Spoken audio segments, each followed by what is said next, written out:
Eu vou pedir agora, então, na sequência, a palavra do doutor Luiz Gonzaga Araújo, que vai falar sobre a reforma da Previdência Social. Eu acredito que é um tema realmente muito caro para nós, né? Tá, obrigado. Pedi para Toninho se levantar, que eu acho que muito interessante. Eu fiquei pensando, que talvez eu precise de um tamborete, que Toninho naquela altura, talvez um tamborete que eu pudesse ficar um pouquinho mais alto, né? Bem, mas agradecer muito a oportunidade de estar aqui. Como já foi dito, eu sou advogado que milita no Movimento Sindical dos Trabalhadores Rurais há 32 anos. Venho da Federação dos Trabalhadores do Estado de Pernambuco e da CONTAG, né? E agradecer muito, Gilda, por essa oportunidade. Eu sei que você teve uma contribuição muito importante para que eu possa estar aqui, né, dando uma modesta contribuição num debate tão importante. E resgatar uma fala extremamente importante, uma delas que nos chama sempre a atenção e extremamente necessária, que é a construção da unidade na luta e da ação. E das várias organizações, a forma como elas são, né?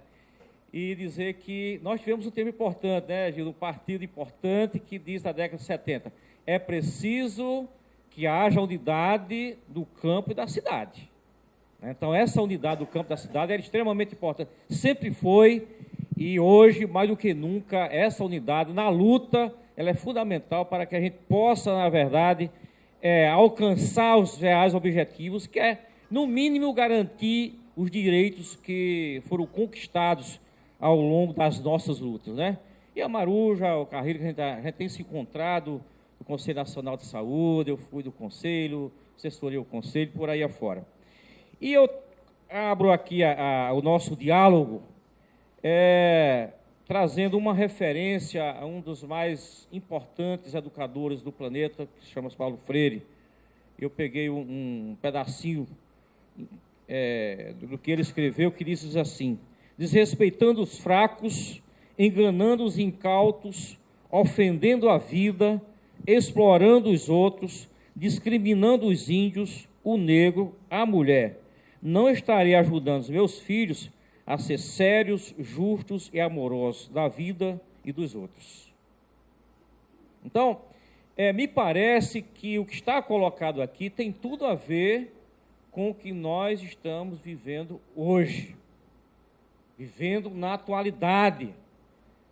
O império do preconceito, e muitas vezes estão aí, que nós sabemos, secretarias e ministérios importantes que foram desmontados, que foram desestruturados, os índios que estão sendo dizimados, as mulheres sendo massacradas, inclusive daqui a pouco nós vamos falar por quê, inclusive na equiparação do limite de idade para efeito de aposentadoria, né?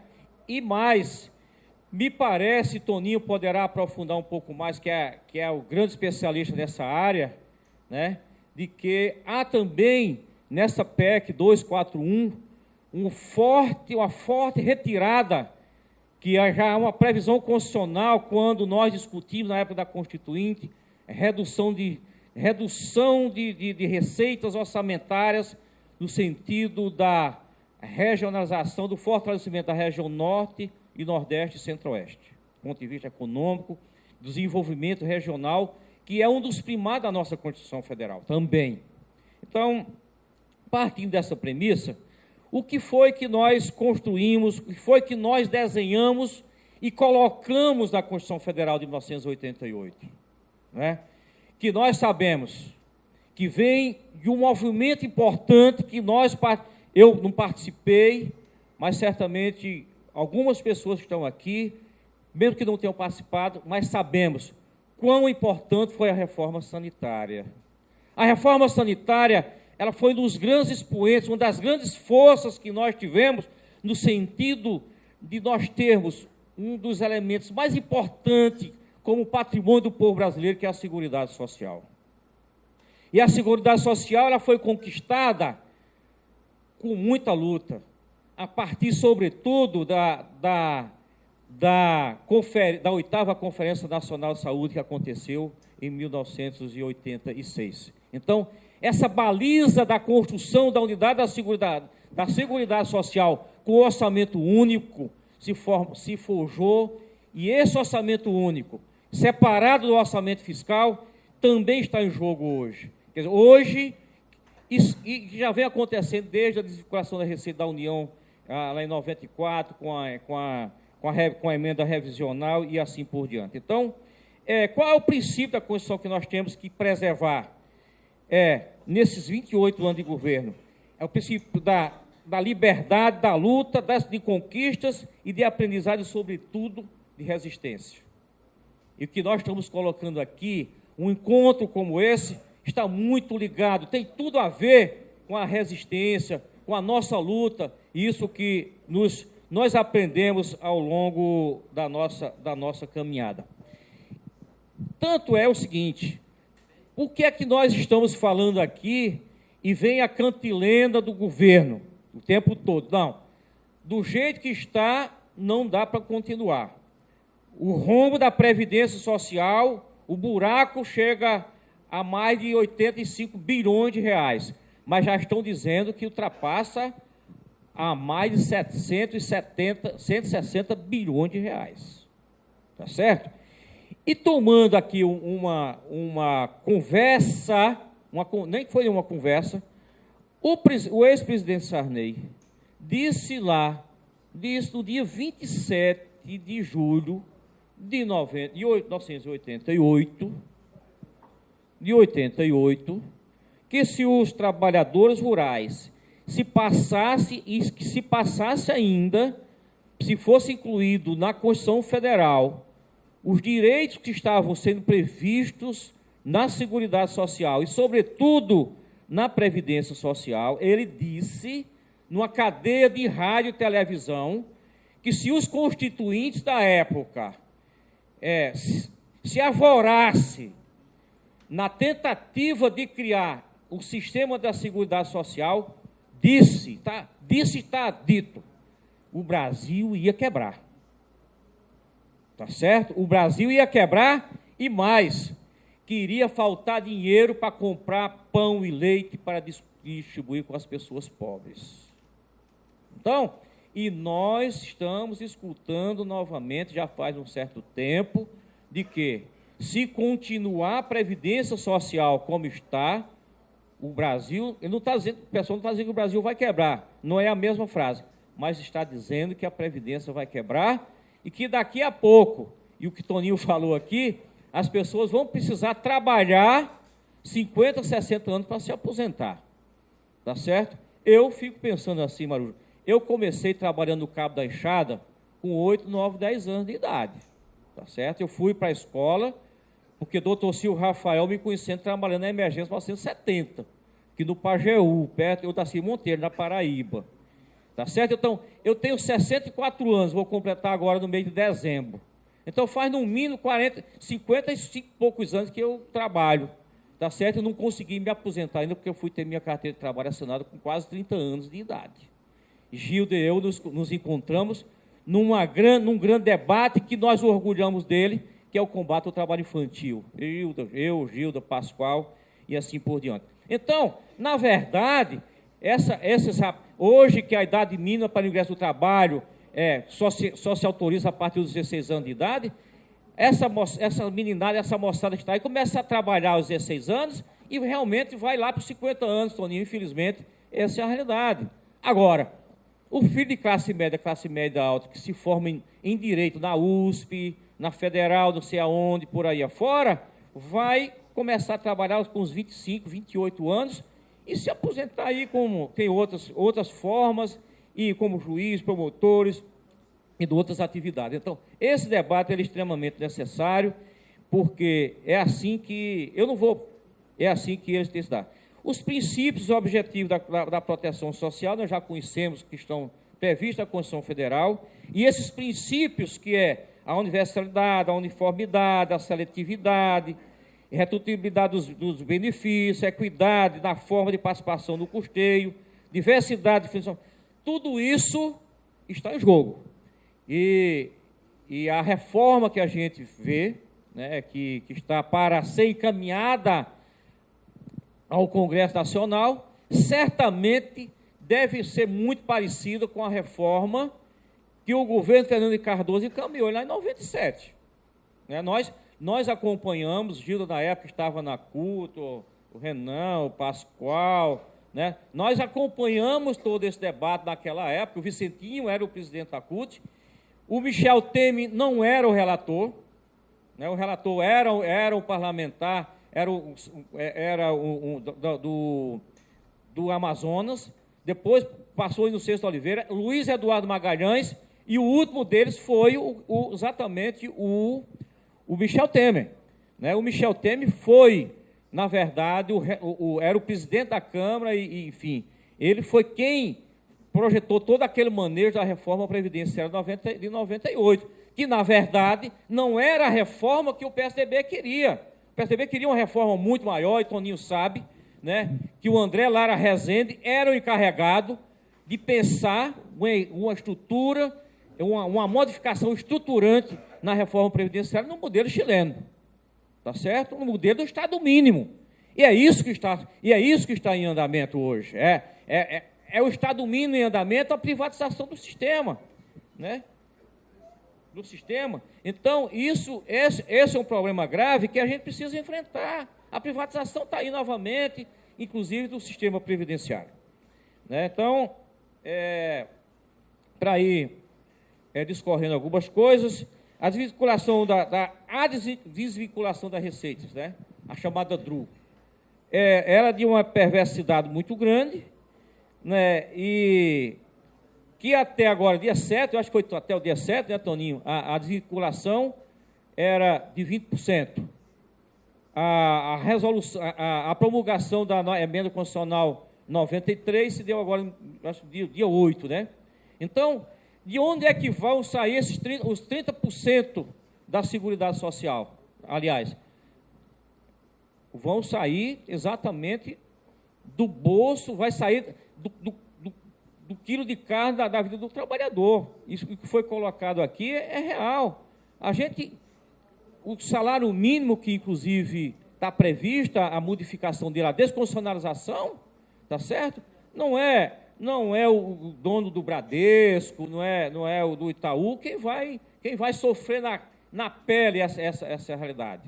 Né? Então, essa desvinculação, que além da DRU, que era de 20%, isso vem acontecendo 94 para cá, 90 e assim por diante, ano a ano isso vem ocorrendo.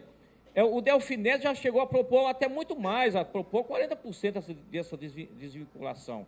Então, o dinheiro está saindo da onde? Está saindo da Seguridade Social. Mas vem o governo e diz, não, esse dinheiro, isso aqui, a Previdência está dando prejuízo, porque ele não leva em consideração a receita da Seguridade Social, que o orçamento da Seguridade Social que compreende a receita como a folha de salário, o PIS, a CONFINS, o concurso prognóstico. Aí é que forma a receita da Seguridade Social. O déficit está dizendo que é por conta a única arrecadação como sendo a folha de salário. E essa não é a história verdadeira. E aqui é o seguinte, para nós, eu acho que Toninho e eu, a gente tem uma relação, Toninho muito mais do que eu, os estudos feitos pela Anfip, historicamente feitos pela Anfip, sobretudo a partir de 88, eles todos apontam que em nenhum momento, de 88 para cá, em nenhum momento a Seguridade Social foi deficitária. E não é de verdade. Né? Tanto é que, por conta da realidade que nós vivemos, tem um acúmulo, por exemplo, dos 20 anos, a gente tem uma ideia de 20 anos de Seguridade Social, os 20 anos da Constituição Federal, tem um acúmulo de superávit da ordem de 530 bilhões de reais. Tá certo? Então, tirando tudo que está aí, tem sobra. Né? E se não se falasse ainda, se deixasse de se falar também nas chamadas renúncias fiscais. Né? Só no ano 2015, a renúncia fiscal chegou a 85 bilhões de reais. Não é pouca coisa. E quem é que está pagando essa conta? São os trabalhadores. Nós sabemos disso. É o povo brasileiro. E qual é o remédio que eles vão encontrando? Não. Quanto? Já está o tempo. Ah, tá bom. E qual é o remédio que eles vão encontrando? Não. A gente tem que encontrar uma alternativa, e essa a gente já sabe, que é a reforma da Previdência Social. Agora, só que tem o seguinte, quando eles falam na reforma da Previdência Social, era como se estivesse reformando a Previdência, e não é. Quando se fala em reforma da Previdência Social, é para retirar direitos, é para atacar os direitos duramente conquistados ao longo do tempo. Não se fala nas outras reformas. Por exemplo, eu não vi até hoje que seja dito que tem que se reformar a Previdência Social, tem que se reformar o que está aí, para encontrar alternativa para que os bancos, o sistema financeiro, os rentistas paguem mais impostos, inclusive Previdência Social. Eu não vi até agora. Tá certo? Eu, pelo menos, não vi até agora. Eu não vi, por exemplo, alguma fala que viesse no sentido de alterar a emenda constitucional número 33. Né? Que emenda constitucional 33 é essa? A emenda constitucional 33 é uma emenda que, quando Fernando Henrique Cardoso enviou para o Congresso Nacional, que era para mudar algumas regras da tributação, sabe o que foi que ele fez, Carrijo?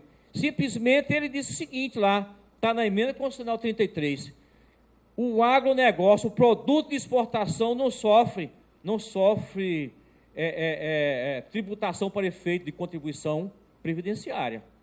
Está entendendo? E essas coisas passam e o povo não sabe, porque a Globo, o grande sistema de comunicação, ele não informa, tá certo? Então, a renúncia da contribuição social do agronegócio é uma coisa espetacular, tá certo? Eu li a revista, eu faço a leitura da revista Caros Amigos, né? Se for levantar o que o agronegócio deve e que a sonegação de tributos de grandes empresas nacionais e internacionais, no Brasil, o agronegócio chega a 400 bilhões de reais. Juntando tudo aquilo que o governo deixa de arrecadar, chega a 952 bilhões de reais. É estudo que está numa das revistas, caros amigos, me parece que é do mês de abril desse ano. Então, o problema é o seguinte, tá, eu vou encerrando por aqui. Então, o que está colocado hoje, qual é a pretensão do governo que nós vamos conhecer por esses dias? É a equiparação do limite de idade. Todo mundo vai se aposentar lá aos 65 anos de idade, tá certo? O jovem que começa a trabalhar aos 16 anos vai lá para 65 anos de idade. O juiz que, não sei se vai ser possível em relação ao juiz, né, porque os militares por aí afora, porque a caixa do judiciário continua sendo uma coisa infame. Eu fico me perguntando, Gilda, eu sempre pergunto, e tenho feito esse diálogo por aí afora, essa conversa por aí afora. Eu sou advogado, defendo as liberdades, o Estado Democrático de Direito, me juntei com outros advogados contra o impeachment da presidente Dilma Rousseff, lá estivemos lá no Palácio uns 400, 500 advogados, mas eu fico perguntando, que Estado Democrático de Direito é esse que eu me recuso, como advogado, em dizer que eu vivo num país onde se pratica o Estado Democrático de Direito, né? Onde nós temos quase 50 mil trabalhadores escravizados, e contado um a um, aonde tem que se dizer que todo mundo tem que se aposentar aos 65 anos de idade. Toninho sabe qual foi a luta que nós tivemos, e todos nós sabemos, para garantir na Constituição Federal que nem trabalhador aposentado que receba o benefício previdenciário vai receber abaixo do salário mínimo, porque de 71 até 88, o trabalhador rural homem se aposentava recebendo a metade do salário mínimo. O salário mínimo do Nordeste era o menor que tinha no Brasil. Parece que o busto nordestino é menor do que o busto de todo mundo. Nós queremos igualdade de tratamento, de respeito, É isso que nós queremos. Inclusive, me parece, Toninho, que a PEC 241 traz também a questão de não se investir como precisaria no desenvolvimento regional, como a Constituição prevê. Então, é preciso que a gente tenha esse olhar. Quer dizer, a mulher passa a se aposentar aos 65 anos de idade, por exemplo, aí eu fico perguntando, e a mulher trabalhadora rural, que se aposenta hoje com 55 anos de idade? Trabalhador rural que começa a trabalhar muito cedo, aí a cobra que morde, não tem sapato, é descalço, né? É o fogo que você coloca que maltrata, o fogo ele é importante, mas dentro da concepção que você coloca, é o facão que corta, é o sisal que fura o olho e assim por diante. Então, não dá para se materializar, para se unificar a igualdade entre os sistemas, né? Agora, só para a gente ter uma ideia, como é o tamanho da perversidade. O Brasil vai ter que pagar, me parece, e principalmente os especialistas, sobretudo da área econômica, de que esse ano o Brasil vai pagar 450 bilhões nos juros da dívida, né? Tá certo? 450 bilhões de reais. Isso não é pouca coisa, não. Tá certo? É muito dinheiro. Agora, de onde é que eles vão tirar o dinheiro? Do espinhaço do trabalhador, daquele que produz da nossa força de trabalho. Então, em linhas gerais é isso. E aí é o seguinte, tem alguns elementos que para nós são importantes. Como é que nós vamos nos organizar para o enfrentamento, como se deu na época do enfrentamento do Centrão? O Centrão está voltando, já voltou, né, Toninho? O Centrão está aí, mas nós garantimos, pelo menos da Constituição Federal, a questão da reforma agrária foi um problema gravíssimo daquela época, mas nós enfrentamos, né? Nós dissemos que a Seguridade Social era importante naquela época. O Movimento Nacional de Meninos e Meninas de Rua se organizou para garantir da Constituição Federal fundamentos importantes. As mulheres se organizaram para fundamentar, sobretudo, o artigo 256 da Constituição Federal e no artigo 5º, né? Os índios também conseguiram conquistas importantes que são previstas na Constituição Federal. Enfim, tem conquistas e nós tivemos estratégias. E foi colocado aqui, ó, pelo senhor. Nós temos aqui parlamentares de todos os lados. Convencer o que estão dos nossos lados, já está tudo certo. Como é que a gente se junta para convencer quem está do outro lado, que foi favorável ao impeachment? Inclusive para evitar que a reforma da Previdência passe, que a 241 não fique como está e assim por diante. Porque é preciso que a gente faça isso. E o que nós vimos? A partir de 88, nós tivemos uma das grandes reformas, que foi a reforma de 98, que resultou na emenda constitucional número 20. A gente andava para cima e para baixo daquele Congresso Nacional, de gabinete em gabinete. Tinha um deputado que era o Sila brasileiro, rapaz. O desgraçado, a gente chegou lá, o infinito, sequer, ele fechou a porta e disse que não conversava nem com a gente, nem com a mulher dos cachorros. Foi. Então, mas a gente ficou lá e não saiu. É feito cururu de pé de pote. Olha, cururu de pé de pote é assim, olha, é o cara botando para fora e ele entrando, bota e entra, bota e entra. Agora, ele não sai, a gente que vem, a gente não sai, a gente que a gente é acostumado com assim, eu venho de um lugar muito seco, a gente quer, não sai, daquilo que a gente acredita, a gente não abre mão. É feito o cururu de pé de pote. O cururu de pé de pote, a seca é grande, onde é que ele quer ficar? Escorado no pote, que é friinho. Tá certo? Então, é assim. É botando para fora e a gente entrando. Bota e a gente entra. Bota e a gente entra. Porque a resistência é necessária.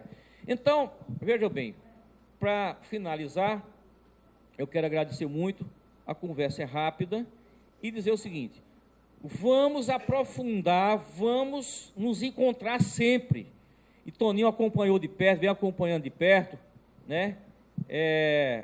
Foi criado, inclusive, Toninho estava lá, foi criada a Frente Parlamentar Mista em defesa da Previdência Social. E tem dois parlamentares importantes, um do PT, que é o Paulo Paim, que é o senador Paulo Paim, historicamente defensor da luta dos trabalhadores, do salário mínimo, da Previdência, da Seguridade Social, da Previdência Social, o Arnaldo Faria de Sá, que é de São Paulo, está no PTB, né? Do PTB, que foi favorável ao impeachment, né? Foi favorável ao impeachment, mas os dois estão juntos, criaram a Frente Parlamentar Mista em Defesa da Previdência Social, e agora essa frente ela tem hoje umas 100 entidades, né, Toninho? Umas 100 organizações, aquele seminário lá no Senado Federal foi uma coisa extraordinária. E o que, por incrível que pareça, todas as centrais sindicais que têm os interesses específicos, elas se juntaram e estão juntas na defesa da Previdência Social. Está entendendo? Então, esse momento, com todas as diferenças que nós temos aí, é o momento da construção da unidade que você coloca, tá certo? Porque, senão, a gente vai se acabar... É uma luta tão grande, a luta do sozinho, né? O Toninho colocou comigo, o dentista está lá, ele atinge exatamente o objetivo que ele quer. E o camarada que chega com o dente doente, se acabando de chorar, sai feliz. Então, se o dente vai cobrar, foi 100, eu vou logo dar 200 aqui. Porque foi tão bom que eu saí sem a dor. Então, como é que nós vamos ficar nessa história todinha e aonde é que a gente se encontra? Qual é o ponto focal? Aonde é que eu me encontro para garantir, para preservar direito, inclusive para avançar? Porque se a gente não colocar como elemento central essa história aí, não vai ficar fácil. E aí tem outras coisas importantes, da preservação da unidade do campo da Seguridade Social, porque o que está em andamento não é somente a reforma da Previdência Social por si só. O que está acontecendo é o estrangulamento do capítulo da Seguridade Social com toda a concepção democrática, participativa que ele exige. Inclusive, a gente sabe que a mesma que está acontecendo de forma muito perversa o desmonte do Sistema Único de Saúde. Inclusive, a gente lutamos muito pelo Saúde Mais 10, não dá para a gente entrar aqui nos detalhes do Saúde Mais 10, nós não conseguimos avançar no Saúde Mais 10, inclusive em 2014, 2015, por aí afora, tá certo? Uma proposta importante como é o Saúde Mais 10. Em relação a outras questões, no debate a gente vai conseguindo fazer a discussão que é preciso que seja feita. Obrigado. E só para encerrar é o seguinte, eu quero recitar um estrofe de um poema que se chama A Saudade e o Parafuso, de seu Antônio Pereira, lá de Tapetinho, onde nasce o Rio Pajeú. Tá? Ele disse assim, seu Antônio nunca foi para a escola, ele disse assim, saudade é como um parafuso que quando na rosca cai, é feito quem tem saudade. Não, saudade é como um parafuso que quando na rosca cai, só entra se for torcendo, porque batendo não vai, depois que enferruja dentro, nem distorcendo ela sai. Então é feito nós, temos saudade, mas nós acreditamos na nossa luta, torando torar, mas a gente está aí junto e não abre mão daquilo que a gente acredita.